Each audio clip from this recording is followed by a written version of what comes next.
Have you ever walked into a grocery store and wondered why so many food products, such as pizza, pies, bread, and many more are labeled gluten-free? Nowadays, even pet companies have created a variety of gluten-free products for animals such as cats and dogs. If you ever wondered what this is, I'll tell you right now, you are not alone. The gluten-free market is valued at $4.2 billion in the United States alone, and about 73% of adults, or 3.1 million people, are avoiding or reducing dietary gluten in their daily consumption. Gluten-free is often recognized as a fad, or broadly associated with being healthy, similar to fruits and vegetables. However, not everyone stops to think about what it actually means or why one should or shouldn't eat it. So what exactly is gluten-free? Gluten, which means glue in Latin, is a protein that's mainly found in wheat, rye, and barley.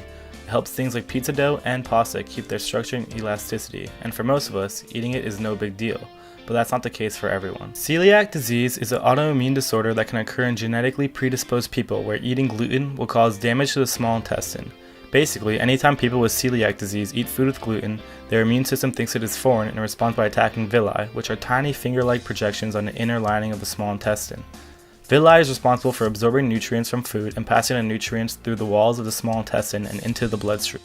In order to prevent inflammation or irritation of the villi, people with celiac disease must stick to a gluten-free diet, otherwise, villi will progressively get damaged, making it difficult to absorb nutrients which can put individuals at risk for being malnourished.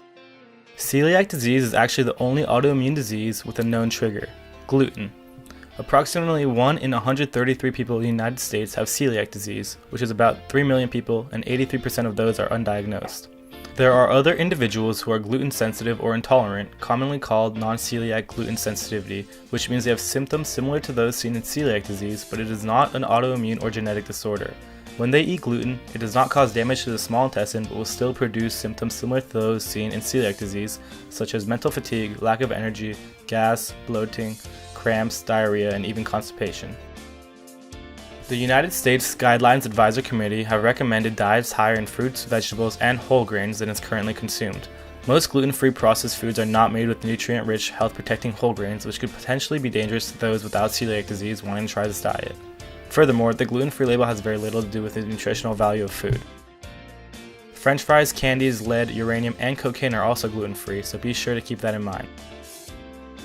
In conclusion, gluten is good for you if you don't have celiac disease, so please don't follow this fad if you have not been diagnosed. Thank you everyone for watching the first video of Whiteboard Wednesday Health. Please smash the like button and subscribe for more videos. New videos dropping every single week.